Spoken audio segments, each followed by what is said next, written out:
Today, I'm in Bowling Green, Virginia. I'm going to show you all the local favorites, and after, I'm going to take you by my newest listing just moments away. Any local will tell you about the corner store. It's the perfect place to grab a quick bite. And if you want to sit down for lunch or dinner, Los Dos Amigos is truly a staple. And if you're looking for that quintessential coffee shop, the Mix House has you covered. Main Street offers several boutiques where you can spend the afternoon just wandering and shopping. But, sometimes it's good just to get home. So come with me and let's tour inside 18011 Coolidge Lane. Who knew all this was out and about in Bowling Green? And built in 2022, this home truly offers something that is move-in ready.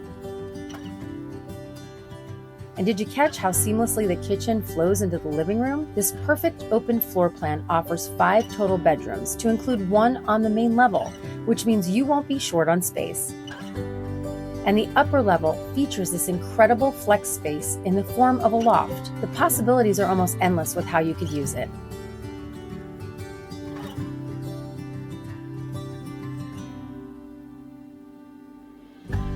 And just wait until you see how much space you have in the basement, perfect for activities and tons of storage. Don't miss this home at 18011 Coolidge Lane in beautiful Bowling Green, Virginia.